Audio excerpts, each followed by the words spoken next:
Hello everyone, my name is John Locke and I'd like to welcome you to The Winning Trade. But first, the required disclaimer. This presentation is given for educational purposes only. We're not broker-dealers or financial advisors and we're not making any specific trade recommendations. Also, please be aware that your risk in trading options is substantial, and also make sure that you are aware of all your risks prior to placing any trades. Also note that we are using hypothetical computer simulated trades and or results in the presentation today. They are believed to be as accurately represented as possible, but keep in mind that live results can vary from simulated results for many, many different reasons. If this is your first experience with us, my name is John Locke. I'm a trading performance and success coach with Locke in Your Success LLC, and myself and my team are here to help traders win in the market and in life as well. And today I'm here to guide you into the realm of high probability income trading. Now in a moment, not now, but in a moment, we're going to be going over the winning trade. But before we do, let me quickly explain what we mean by an income or high probability trading strategy. An income strategy is where we put ourselves in a position to generate profits through the passage of time rather than depending solely on price movement to go in the right direction, meaning we can often make money whether the price goes up, down, or sideways.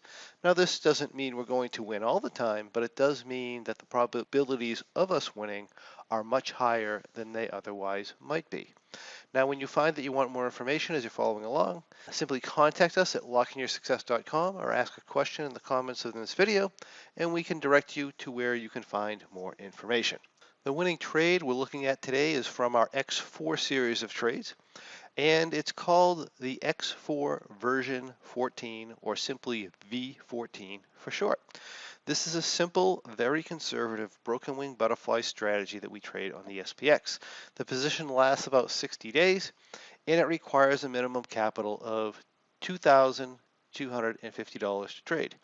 For the example size we're going to be using today, we're going to have a planned capital of 10 times that amount, $22,500, and we're going to be using what we call a 10 lot, or we're going to be using 10 contracts or 10 butterflies. As far as risk management, the V14 has a high profit target number of 11.1%. And if certain things happen in the trade, we're going to reduce that profit target to 6.7%. And the exit loss trigger is going to be 11.1% as well. In this particular trade, that equates to a profit target of $2,500 and a reduced profit target of $1,500 if that happens to be triggered.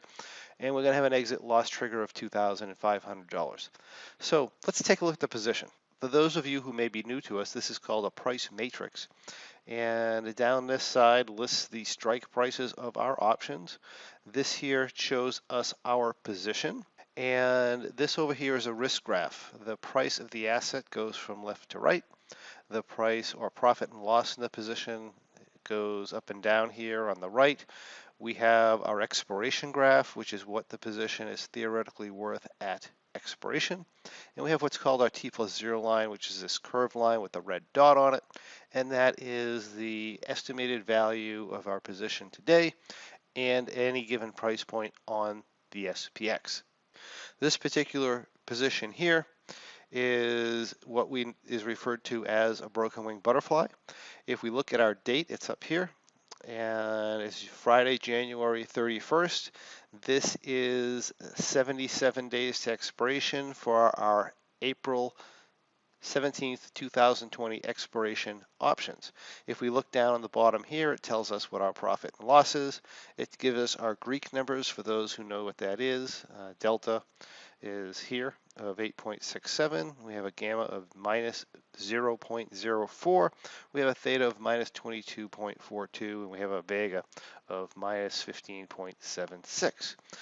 This is our entry position. We do what's called a broken wing butterfly, and when we enter an X4 version 14, we put the long strikes at approximately what the asset price is. In this case, the asset price is at 32.20, and we're using that for a long strike. We go 40 points down.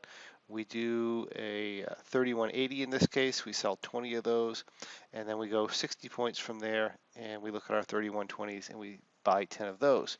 And when we do that, depending on what the implied volatility is, we're going to have a certain delta number. In this case, if I just do the butterfly, it gives me a delta down here of what I'm modeling at 17.81. In this position, we don't want our entry delta to be any more than a positive 9. So that being the case, what we're going to do here is we're going to add a put to bring that down. And in this case here, if I buy a put that has minus 9 delta, that is going to give us under 9 delta for our composite position.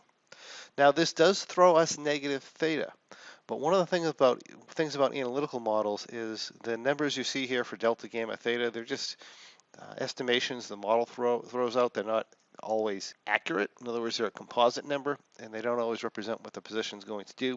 So we're not going to worry about the fact that we're posting a negative theta number here. Over time, if the price doesn't move, this theta is going to turn positive anyway. So this is what our starting position looks like. Now, for those of you who might not know what this trade went through, is this trade did go through the recent market down move we had at the end of February. So for those of you who don't know, the last week in February, the last full week, this week here, the 24th through the 28th, we had one of the largest down moves that we've ever had in that time period, and from a point value standpoint. So this is going to go through some pretty rough times, and it's going to go through a down move. So it's a really interesting trade to review. So let's look at how this does.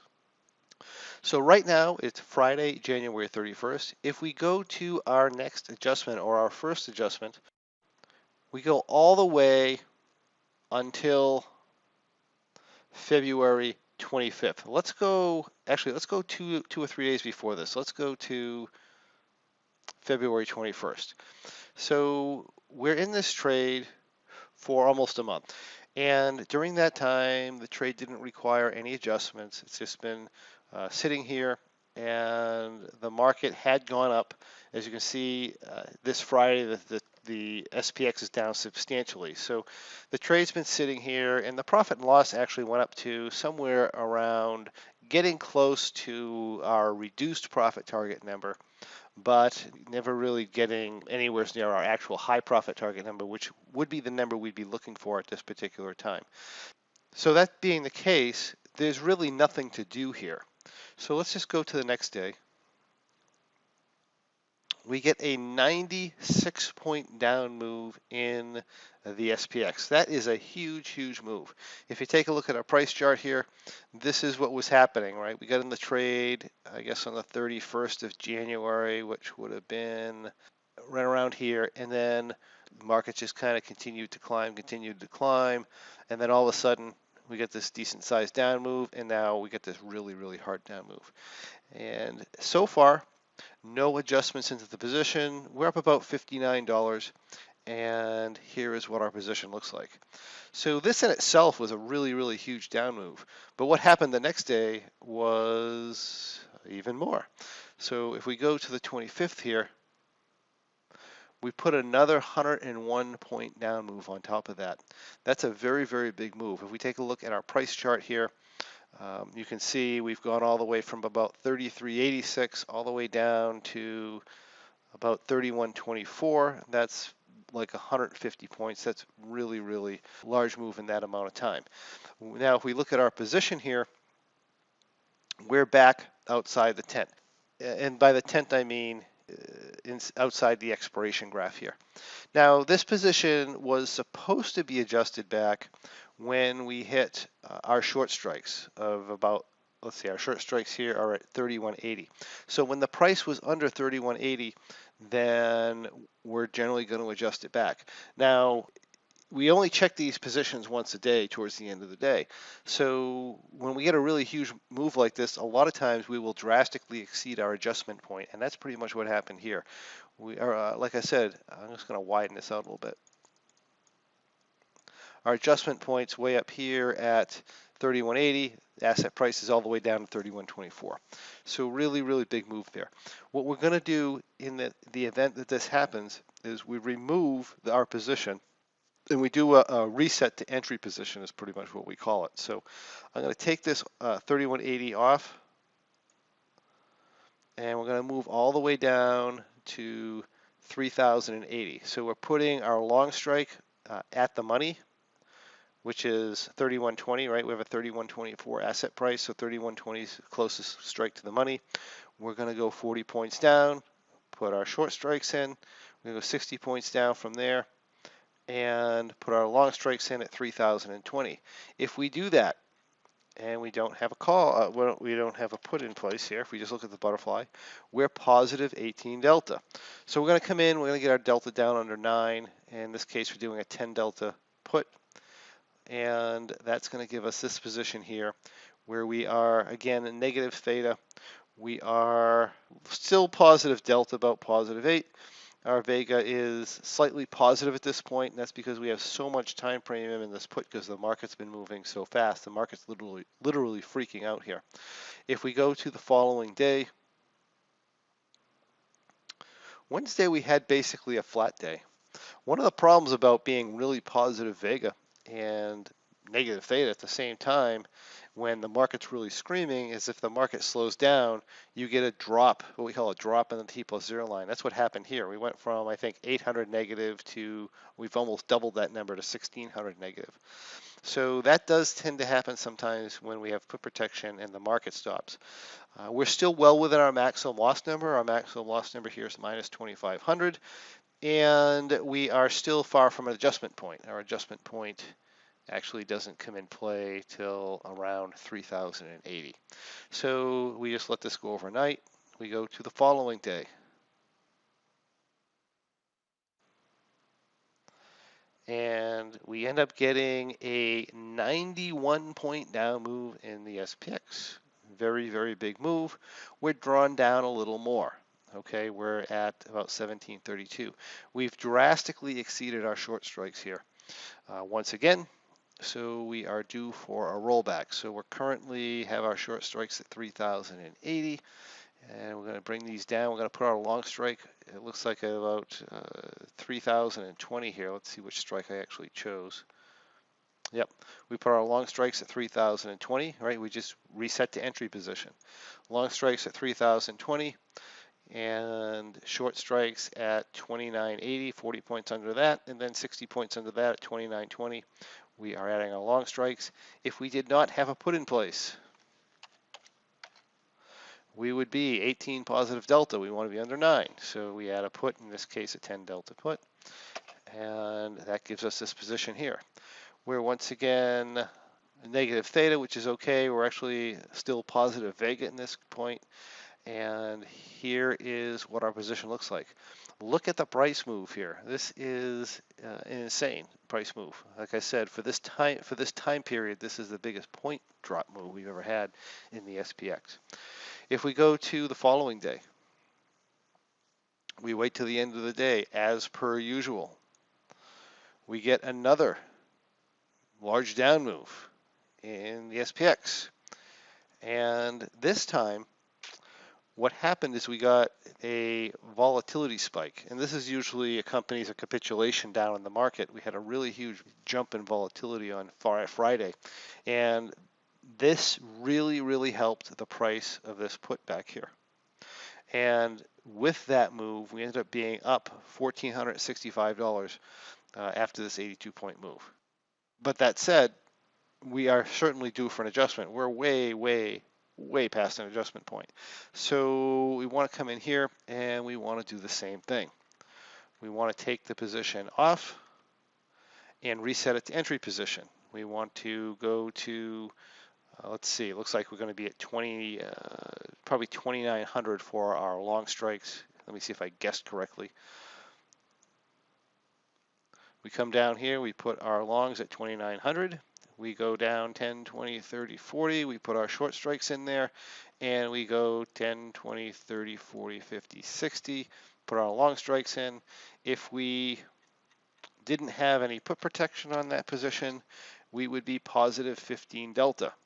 So we want to bring that down. So in this case, we bring it down under 9 by buying a 2180 put. And this is our new position. From here, we go to the very next trading day, right? This takes us over the weekend. And what ends up happening is we end up getting a very, very large up move in the market. In fact, this day here was, I believe, the largest up move that we've ever seen from a point value in the SPX. So as you can see, the market's really, really moving around here. We're near our profit target. We're at our profit target is $2,500 in the trade. We're at $24.98. The reality is, it would probably be a good idea to take this trade off. You go 5 minutes before, it's 27.13. The prices tend to fluctuate in this type of environment. You go afterwards, it's posting up at 3,000. So definitely could have possibly taken it off this day at or near enough to our profit target to do that. And I think some people probably would have done that. But that's our second opportunity to get out of the trade. If we go to Thursday, we actually get a down move, but with that down move of 68 points, we are still over our profit target number. We're still at 26.83. That being the case, this is a good solid number, good solid profit target number to warrant taking this, taking the profits and moving on. So we would close the trade here, and if I enter my closing model trades here, that gives us a theoretical profit here of 26.42. $2,642. That would be in, let's see, 77 minus 45 is going to be 32 days.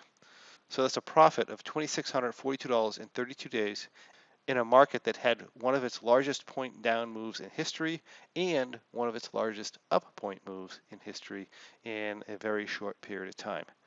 That is what I call a nice trade. The X4 version 14. This episode's winning trade. If you like what you see, I encourage you to join us and discover how you too can follow along with this and other great strategies as they unfold during our weekly options trading for income webinars. And we can also learn about upcoming winning trade presentations as well as our trading success blueprint. And perhaps best of all, you can get information about our free trading performance podcast, where you can learn to become a much more effective trader regardless of the type of trading you do. If you have any questions or comments or anything you'd like to see on the next winning trade, we'd love to hear from you. Simply comment on this video below so we can get those answered for you. And we would also encourage you to come on over to thewinningtrade.com, where you can find past episodes of The Winning Trade, as well as a lot of other fantastic bonus information on how you too can profit through income trading. And please remember to subscribe and comment on our YouTube channel, where I can personally answer any questions you may have. Thank you, and we'll see you on the next Winning Trade.